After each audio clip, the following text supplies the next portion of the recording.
Sechet Choulin Daf Nun.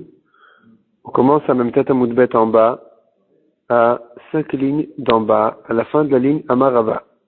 On est en train de dire que les graisses qui sont cachères, les graisses qu'on a le droit de manger, elles sont tellement collées à l'organe que même s'il y a un trou dans l'organe en question, puisque la graisse est collée dessus, ça peut boucher le trou et la bête reste kshira. Elle n'est pas tréfa, malgré que quand elle avait ce trou-là, si c'était pas bouché, ça devait être taref. Grâce à cette graisse-là, c'est pas taref, c'est bouché, donc c'est kasher. Maintenant, on va commencer, maintenant la Gemara va parler de la graisse qui se trouve autour de l'estomac. Donc, Amarava. Donc, on est à même tête à Moudbet, à 5 lignes d'en bas, à la fin de la ligne, Amarava. Shamit mine de Rav Nachman Tarte. J'ai entendu de Rav Nachman deux halachot. Chimtza ou bar chimtza. Il y a deux choses. Il y a deux graisses autour de l'estomac. Une graisse qui s'appelle chimtza, une graisse qui s'appelle bar chimtza. On verra tout de suite de quoi il s'agit. Chad satim ve chad satim. Une de ces graisses-là, elle bouche les trous, et l'autre, elle ne bouge pas les trous. Velo yadana minayu, mais je ne sais pas qui oui, qui non. Ravuna bar chinena ve Ravuna bered Rav Nachman, Amar. Et la Gemara répond maintenant, donc Ravuna, fils de Rav Nachman lui-même, a dit, Bar Chimtza Satim, la graisse qui s'appelle Bar Chimtza, fils de Chimtza, elle bouge, et la graisse qui s'appelle Chimtza, Lo Satim, elle ne bouge pas les trous. Amar Rav Tavut, Vesimaner, je vais te donner un siman, un signe pour te rappeler qui vit et qui ne bouge pas. Il a fait Koach Haben mi Koach Ha'av. Donc il a fait Koach Haben, ça sort d'un autre contexte complètement, mais c'est un proverbe, une Mishnah qui dit, on trouve des fois que la force du fils, elle est plus que la force du père. Et ici, ça sera le siman pour se rappeler que le bar chimtza, donc qui s'appelle fils de chimtza, il est mieux encore que le chimtza lui-même. Parce que le chimtza, il bouge pas, et le bar chimtza, il peut lui boucher les trous. Maintenant, la question à se poser, c'est qu'est-ce qui s'appelle chimtza, qu'est-ce qui s'appelle bar chimtza? Donc, demande la Gemara tout de suite, he chimtza, he bar chimtza. Tashma damar Rav Nachman, inhu michal achle. Eux, en Eretz Israël, ils mangent cette graisse-là. Ou les didan mistamna milosatim. Et pour nous, c'est vrai que nous, on est marmire de ne pas manger cette graisse-là. On a le minag de ne pas la manger. Mais de là à dire que c'est une graisse qui est totalement impure et qui fait donc qu'elle ne peut même pas boucher les trous, ça c'est déjà trop. Mistamna milosatim, est-ce qu'on va dire que ça ne bouche même pas les trous? C'est vrai qu'on la mange pas, mais c'est quand même considéré un petit peu comme une graisse cachère. En ce qui concerne moi la question, si ça bouche les trous ou pas, donc on accepte l'idée qu'effectivement ça bouche le trou. Et la Gemara explique. Dakshata kulan malopligé. Donc l'estomac, il a une forme d'un arc. Et donc, la Gemara elle fait la différence maintenant. Qu'est-ce qui s'appelle chimta, qu'est-ce qui s'appelle bar chimta? Dakshata, la graisse qui se trouve sur le côté de l'arc, à l'extérieur de l'arc, kulan malopligé de asir. Même en Eretz Israël, ils étaient d'accord que c'est interdit. C'est une graisse interdite. Qui pligue de aïtera, de ayatra. La machloket, elle est à propos de la graisse qui se trouve du côté intérieur de l'arc de l'estomac. Donc, yatra, c'est en fait la corde de l'arc. Et la graisse qui se trouve donc à l'intérieur de l'estomac, pas à l'intérieur, mais je veux dire dans le côté de la corde de l'arc, c'est là-dessus que il y avait la différence entre le minag, l'habitude des Bnei Eretz Israël, qu'ils avaient l'habitude donc de manger cette graisse-là, tandis qu'à Babel, ils ne mangeaient pas. Et c'est sur ça que Rav Nachman a dit, c'est vrai qu'on ne la mange pas, mais ça bouge quand même, ça bouge les trous. Et donc, on comprend de là que Bar Chimtza en question, c'est ce côté-là. Donc le côté qui se trouve du côté de la corde de l'arc, et non pas du côté de l'extérieur de l'arc. Ika de Amre, il y en a qui disent, de ayatra kular malopligé. La graisse qui se trouve du côté de la corde, c'est pas une vraie corde. Ça veut dire, si c'était un arc, alors à cet endroit-là, il y a la corde, qui est le côté où l'arc n'est pas arrondi. Donc, de ce côté-là, coule al malopligé de charret. Selon tout le monde, la graisse qui se trouve là-bas, elle est permise. Qui pliguait, la marloquette n'est que de akshata, derrière l'arc. Cette graisse-là, qui se trouve sur le dos de l'estomac, est-ce que c'est permis ou non? C'est là-dessus qu'il y a le marloquette entre Eretz Israël et Babel. Kiha, Damar Rav Avia Amar Rabbi Ami. Et la Gemara ramène que Rabbi Ami disait que Mekamtin, on peut goûter, prendre un petit peu de cette graisse-là.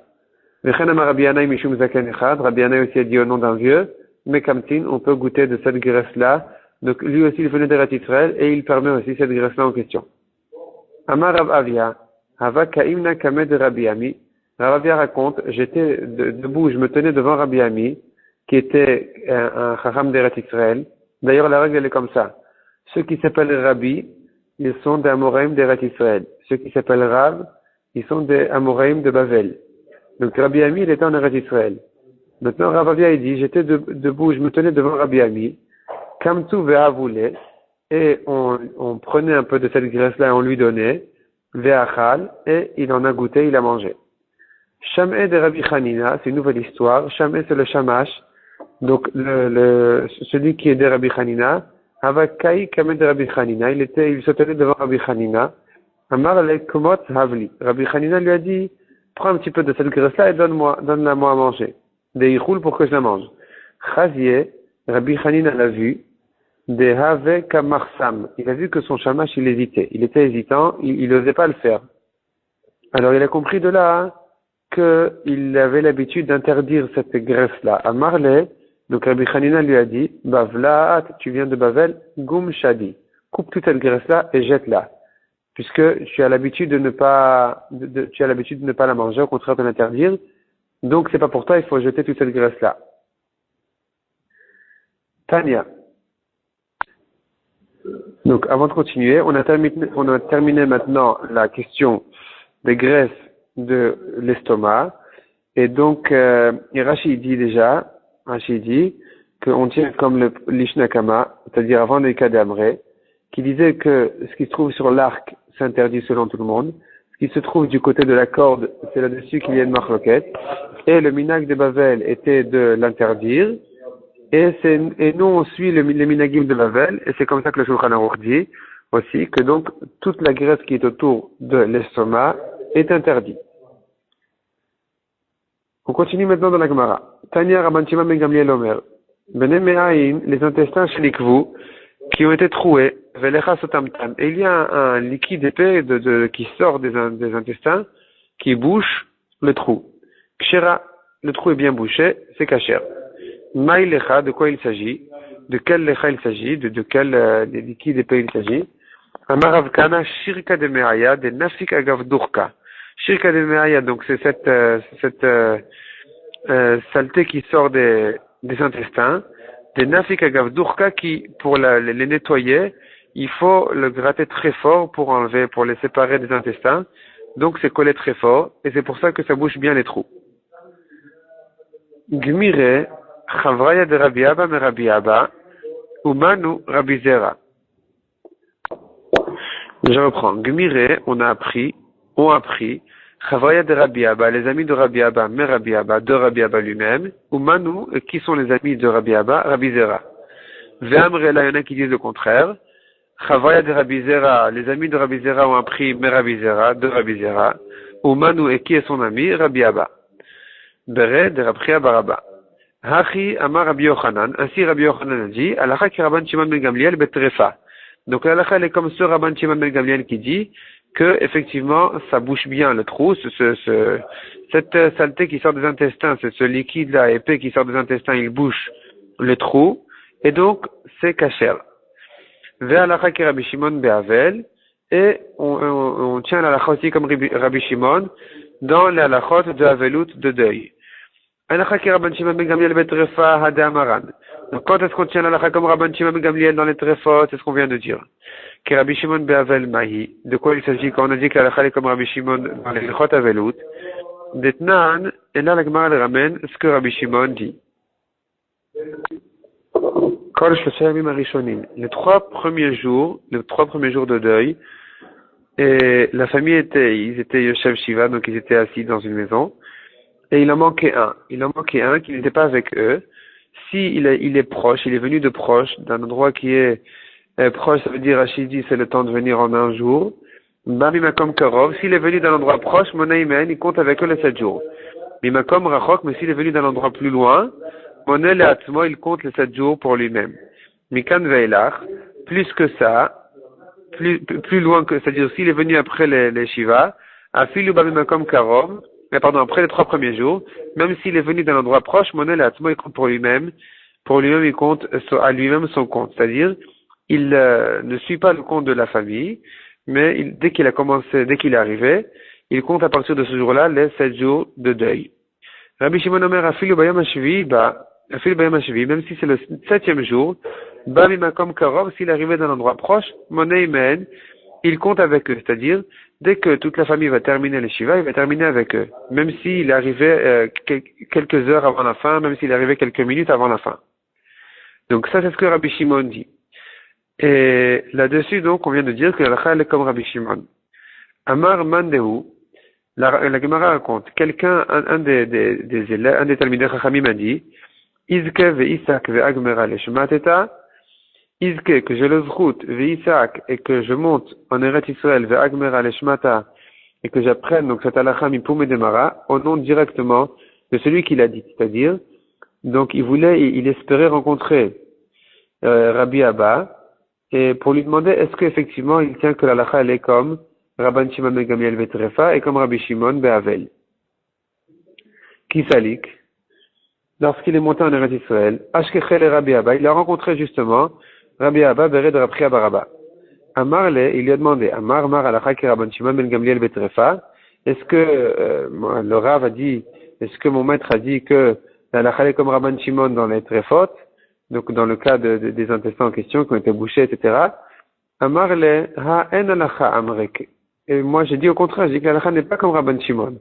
Donc c'est-à-dire que si les intestins ont été troués, eh bien même si ça a été bouché par ce liquide-là en question, ça ne bouge pas le trou. C'est pas comme Rabban Shimon qui a dit que c'est kasher, mais la halakha est que c'est taref. Donc en halakha amrek. J'ai dit que la halakha n'est pas comme Rabban Shimon ben Gamliel. Et alors, il lui a redemandé que Rabbi Shimon Be'avel Maï, est-ce que la halakha est comme Rabbi Shimon en ce qui concerne le Havel qui est arrivé à la fin des Shiva, il est arrivé d'un endroit proche, est-ce qu'il doit recommencer les Shiva à zéro, depuis le moment où il est arrivé, donc il a pris la nouvelle, il est venu, et il a commencé à ce moment-là les Shiva, mais c'est déjà le 7e jour pour toute la famille. Est-ce qu'il suit les autres, et il arrête tout de suite les Shiva ou non? Ou bien il recommence à zéro? Amar le plugtaninu, c'est une marloquette. Deitmar, Rav Rizda Amar alacha, Vechen Amar Rabbi Yochanan alacha. Donc Rav Rizda Rabbi Yochanan, il pense que l'alacha est comme Rabbi Shimon, qu'il peut terminer les Shiva avec ses frères. Mais Rav Nachman Amar en alacha.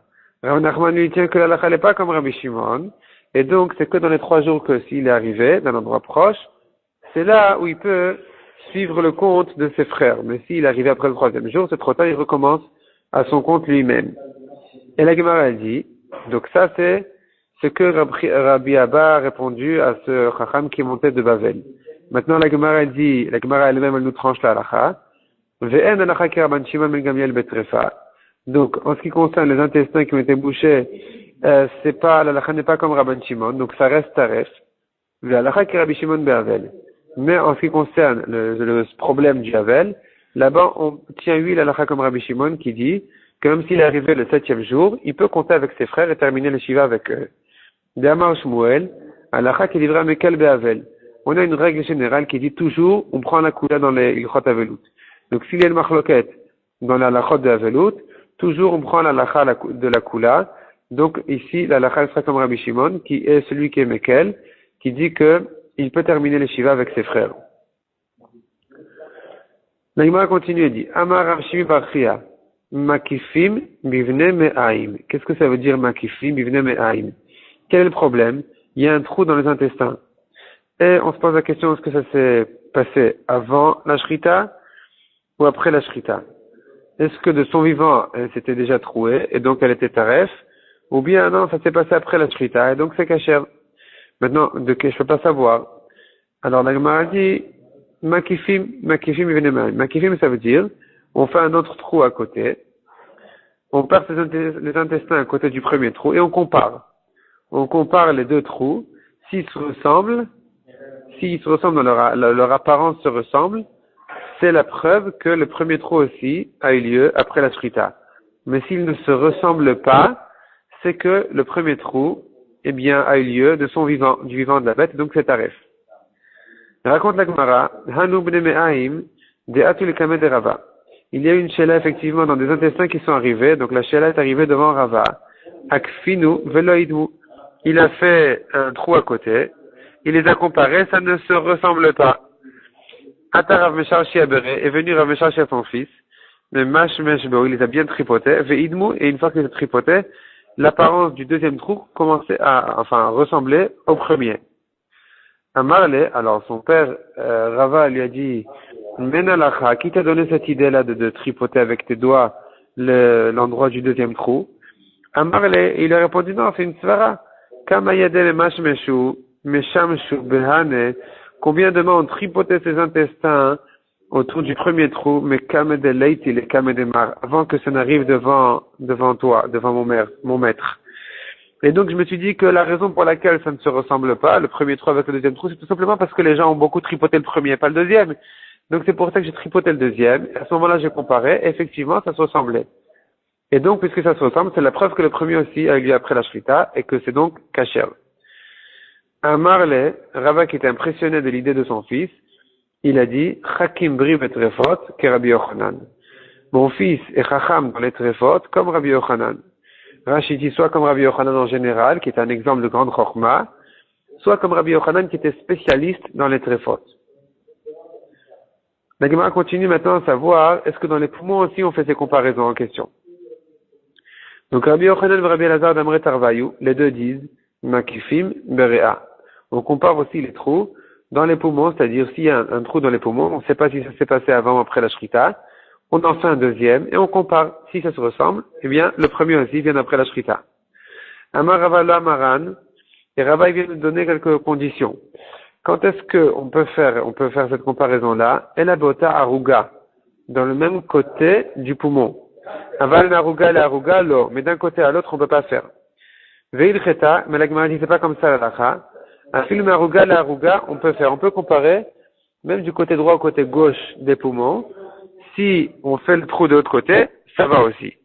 Midaka, ledaka, ou migasa, legasa.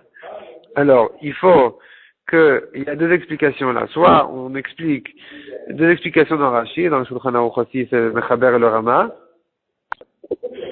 Soit on dit midaka, ledaka, ça veut dire de mouton à mouton. Donc tu peux prendre le poumon d'un autre mouton et comparer, faire là-bas un trou et tu compares avec celui qui se trouve devant toi. Ou migasa legasa, ou bien d'une vache à une vache. Avalom migasa ledaka, velom midaka legasa. Mais on ne va pas comparer les poumons d'une vache à le trou que je fais dans les poumons d'une vache au trou qui se trouve dans les poumons d'un mouton. Velom midaka legasa, ni à l'inverse. Ni le trou d'un mouton au trou des poumons d'une vache. Ça c'est une explication. Et c'est comme ça que le Shulchan Aruch dit.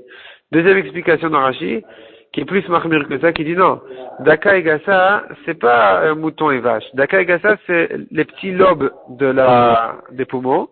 Ça c'est Daka. Et Gassa, c'est le grand lobe des poumons. Et donc, on peut pas comparer de l'un à l'autre. On peut comparer d'un petit à un petit, d'un grand à un grand, mais pas d'un petit à un grand ou d'un grand à un petit. Et c'est comme ça que le Rama, il maintient la halakha, mais de toute façon, le Rama ajoute que nous, on n'est pas compétent dans toutes ces comparaisons-là, et donc on ne peut de toute façon pas compter sur nous-mêmes.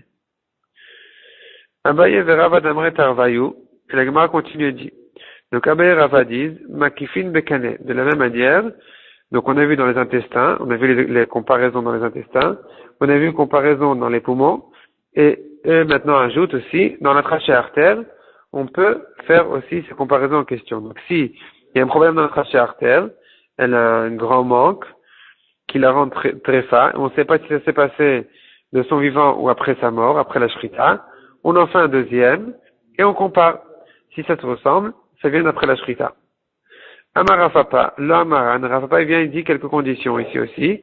Donc on ne permet de faire ces comparaisons, et la bota chulia, que dans la même chulia. Chulia Rachidi, que c'est 3 anneaux. 3 anneaux collés dans la trachée artère, tous les 3 anneaux s'appellent une chulia. Aval me chulia le chulia lo. Mais d'une chulia à une autre chulia, c'est trop loin, on ne peut pas faire de comparaison. Veil chetam la Gemara ne tient pas comme ça, elle dit à film chulia le chulia, on peut faire une comparaison même d'une chulia à une autre. ou mi bar chulia le bar chulia. Bar chulia, c'est le côté étroit de la trachée artère. Chulia, c'est le côté large de la trachée artère. Donc d'un côté, elle est plus large que l'autre. Et bar chulia, donc c'est le côté étroit. Tu peux faire une comparaison du côté étroit au côté étroit, même tout au long de la trachée artère, même si c'est plus loin qu'une chulia. Okay. Mais l'essentiel, c'est que ce soit le même, c'est-à-dire aussi c'est le même côté. Ça doit être du même côté. Avalam chulia le bar chulia, mais on ne va pas comparer du côté large au côté petit étroit, velam bar chulia le chulia, ni du côté étroit au côté large. Donc il faut faire le trou du même côté, mais même plus loin, ça va aussi, on peut comparer. Donc on a terminé maintenant avec les comparaisons, on continue maintenant à la suite de la Gemara. Amar Zeiri, Chalcholet Shenikva. Chalcholet, c'est la fin des intestins. Le côté la fin des intestins, là où ça sort du corps déjà. Ça va presque sortir du corps. Donc Chalcholet Shenikva, qui a été percé. Donc il y a un trou là-bas. Kshera, malgré qu'on a dit qu'un trou dans les intestins, c'est taref. On a bien dit que si c'est bien bouché, c'est kasher. Et ici aussi, ce sera toujours kasher. Pourquoi? Parce que cet endroit-là, il est toujours pressé entre les os des hanches. Ho'il veyerechain ma'amidotota. Parce que il y a les hanches qui serrent à cet endroit-là, et ça fait que le trou, il est toujours bien bouché, et donc il n'y a pas de problème. Vekama, combien ça peut être percé, combien ça peut être déchiré, et que je dise que c'est bouché. Amarabi Ilay, Amarabi Yochanan, mais comme un devek berubo. Si c'est à l'endroit où c'est collé donc dans les hanches berubo, même s'il y a un rove qui est déchiré, c'est kasher. Chez l'homme comme un devek, mais si c'était trouvé à un endroit qui n'est pas collé aux hanches, mais machéou, dès que il y a un petit trou, c'est fini, c'est tarif. Amaru Rabanan Kame de Rava. Les Chachamim ont dit devant Rava, Mishme de Rav Nachman, cette halakha au nom de Rav Nachman. Amar, Rava n'était pas content, il leur a dit, Lav mi amina lakou, n'est-ce pas que je vous ai dit, le titlu be bukesrike, ne dites pas au nom de Rav Nachman des bêtises. Bukesrike, c'est des cruches vides. Autrement dit, des idées fausses. Achi Amar Rav Nachman, ainsi Rav Nachman a dit. Donc on a tourné la page, on est à Dafnun, Amoudbet, première ligne. Achi Amar Rav Nachman, mais comme à Devek, si c'est à l'endroit où c'est collé aux hanches, à Filunital Kulo Kasher, même si c'était totalement retiré, c'est kasher. Donc non seulement dans le cas où le robe a été déchiré, mais même s'il manque tout, l'intestin de là-bas, c'est kasher, parce que c'est bouché aux hanches. Vehu shenishtayer kedei tfisa. Il y a une condition quand même, il faut qu'il reste kedei tfisa, de quoi l'attraper. Vekama, combien ça fait? Amarabaye kimlo batda, la largeur d'un doigt, betora dans le taureau. Donc la largeur d'un doigt dans le taureau, il faut que ça reste dans cet intestin-là. Et tout le reste, même si ça a disparu, c'est quand même caché parce que c'est collé, c'est un endroit qui est caché de toute façon, qui est bouché. Et donc ça va faire que ça ne cause pas de problème. Alors on continue aux 2 points. Akeres apnimit, on a vu dans la Mishnah. Akeres apnimit, c'est une nouvelle tréfa. Donc la Mishnah fait la différence entre ce qui s'appelle Keres apnimit et Keres achitona. Keres, c'est un estomac. Et apnimit, donc c'est l'intérieur. Achitona, ça veut dire l'extérieur, mais on ne sait pas de quoi il s'agit exactement. Et la Gemara va donner 6 explications à ce que c'est que Keres apnimit. Là-dessus, la Mishnah dit que si ça a été troué, l'apnimit, c'est taref, tandis que l'achitona, c'est l'autre Keres, l'extérieur, la partie extérieure de cet estomac. Là-dessus, la Mishnah dit que c'est pas taref quand ça a été percé, que si le rov, la majorité de cet endroit-là a été déchiré.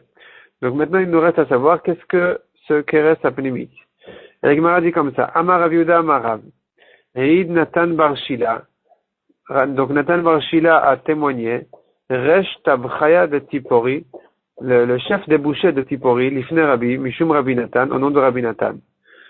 Ezoi keres apnimit, qu'est-ce qui s'appelle keres apnimit sur laquelle la Mishnah dit que dès que ça a été troué, c'est taref? Sanya deve. Sanya deve. Deve, c'est les loups. Sanya, ça veut dire c'est détesté même par les loups. C'est une partie des intestins répugnante, qui est détestée même par les loups. Et c'est ça ce qui s'appelle keres apnimit, qui quand ça a été troué, c'est taref. Vechen amar Rabbi Yoshua ben Korah, sanyadere. Donc c'est cette partie-là, les intestins-là, qui s'appelle keres apnimit. Deuxième explication dit l'Agmara, Rabbi Shmuel amar istumcha de kresa. C'est une autre partie de l'estomac. Ravasi amar Rabbi Yochanan, makom taresh bakeres, veni odea ezeu. Il y a un endroit étroit dans le keres, je ne sais pas, veni odea, je ne sais pas, ezeu, quel est-il? Amar Rav Nachman bar Yitzchak, nafal keresa bebira. Le keres est tombé au puits, puisque Rabbi Yochanan nous dit, oui, c'est un endroit étroit, mais je ne sais pas où il est. Donc finalement, on ne sait pas de quoi il s'agit. Donc c'est comme si c'était le keres en question est tombé au puits, donc c'est-à-dire on l'a perdu. On l'a perdu, on ne sait pas de quoi il s'agit. Amaravasi, et là il vient quand même expliquer de quoi il s'agit, qu'est-ce qui est l'endroit étroit. Minametzar ou les mata. C'est-à-dire tout ce qui se trouve entre les côtes, ça s'appelle keres apelimit. Et cet endroit-là, quand ça a été troué, c'est taref. Ce qui est à l'extérieur, ça a déjà une autre halakha, comme on a dit, que la keres achitona, donc le côté extérieur de ce keres, il n'est taref que quand ça a été déchiré en rove. Amar Rabbi Yaakov bar Nachmani amar Shmuel. Quatrième explication, qu'est-ce que la keres apnimit? Donc on a vu première explication, c'est l'intestin qui est détesté même par les loups. Deuxième explication, on a vu, c'est ce qui s'appelle istumcha de kresa. Rachid dit Ani Odea Mao, Rachid dit qu'il ne sait pas de quoi il s'agit. Il y en a qui effacent cette phrase de Rachid. Bon, il y a toutes sortes on peut évaluer à peu près de quoi il s'agit. La troisième explication, c'est maintenant ce qu'on a dit, ce qui est entre les côtes. Quatrième explication, Makom chez Enbomilat. C'est un endroit qui n'est pas poilu dans l'estomac. C'est ça ce qui s'appelle keres apelimit. Cinquième explication, Rabbi Avina Amar Gneva. Gneva c'est le nom d'un chacham. Mishme de Rav, Tefach Baveshet, un Tefach dans l'œsophage Samouk la keres, proche de l'estomac, Zoi keres apelimit, c'est ça ce qui s'appelle keres apelimit. Amre B'Ma'arava, en Eretz Yisraël on dit Mishme de Rabbi Yossi bar Chanina, au nom de Rabbi Yossi bar Chanina, Kol akeres kulo, Zoi keres apelimit. Donc toute la totalité de tous ces organes-là qui font les estomacs et qui font la digestion de la nourriture s'appelle keres apelimit.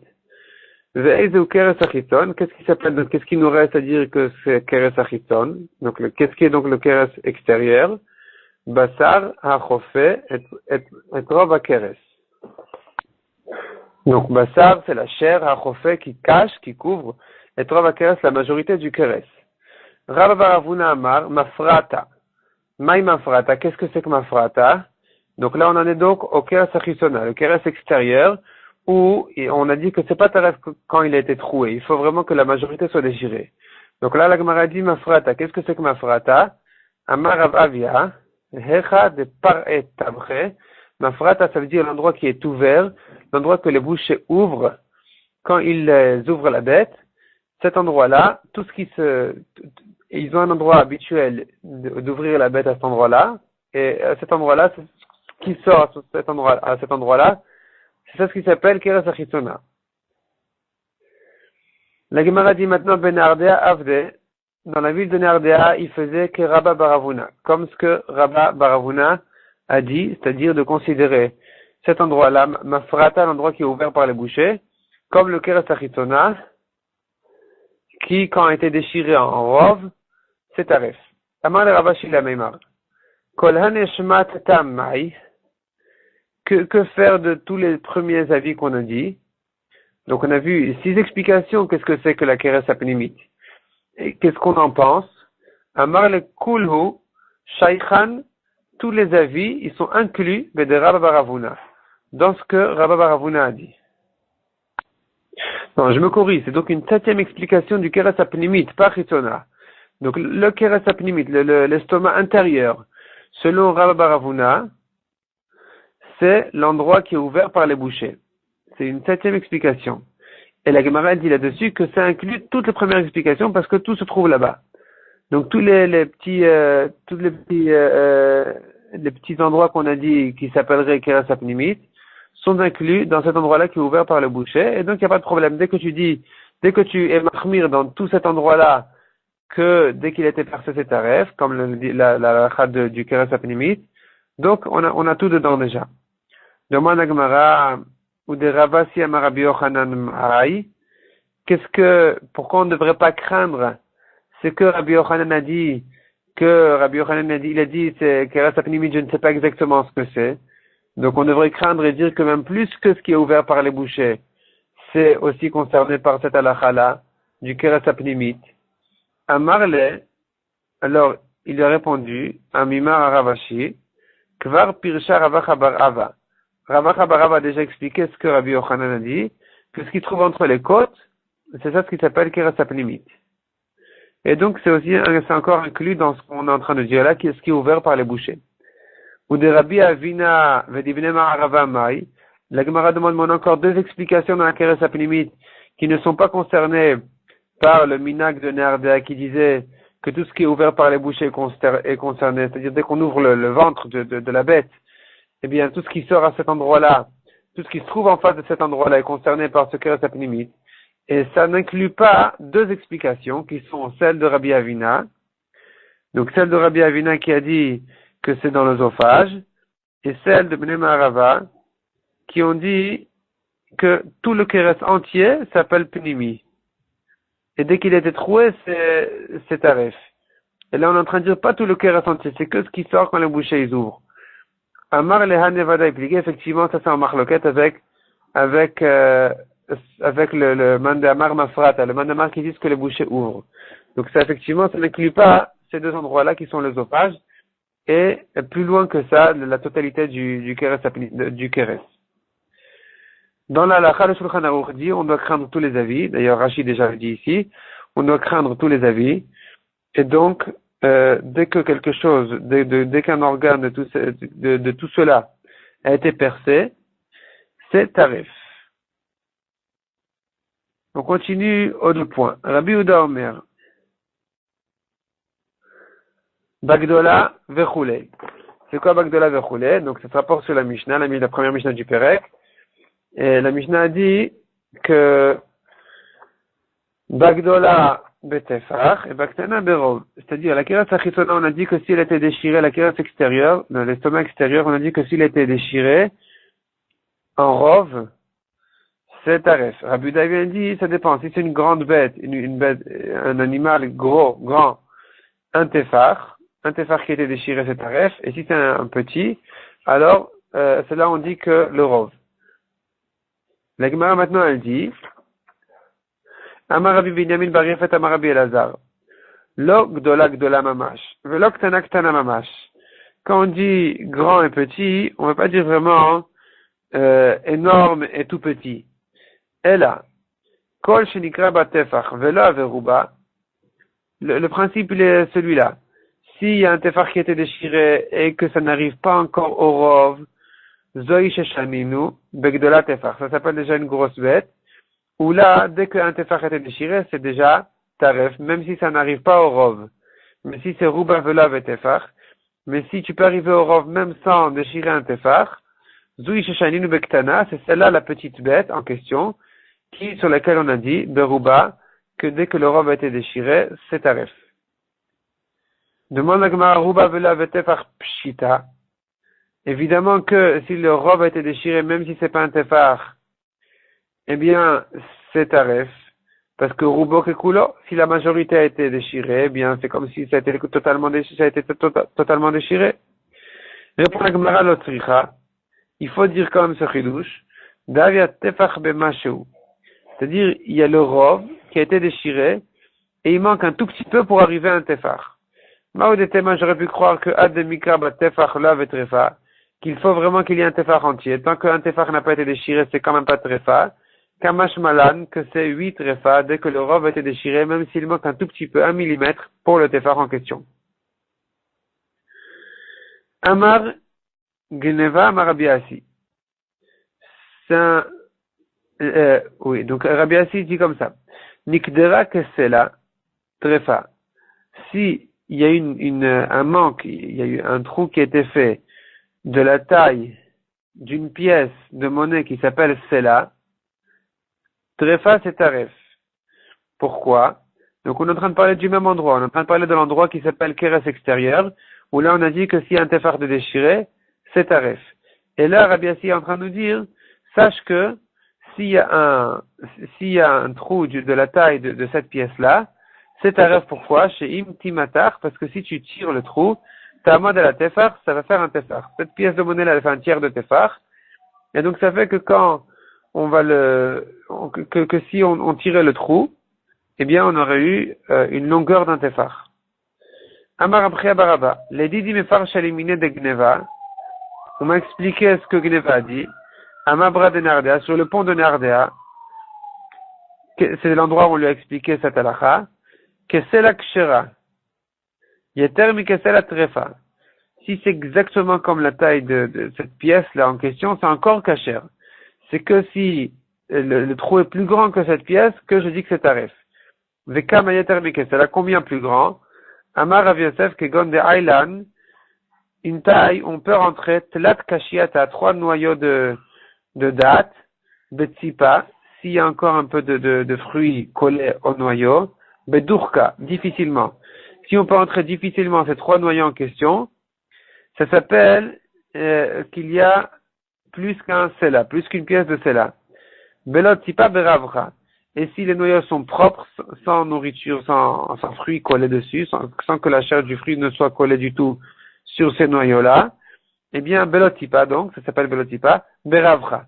Et les 3 noyaux qui peuvent rentrer facilement, c'est justement la taille qui fait un peu plus qu'un sela, qui fait que c'est tarif. Moins que ça, c'est kasher. Et on va s'arrêter là pour aujourd'hui.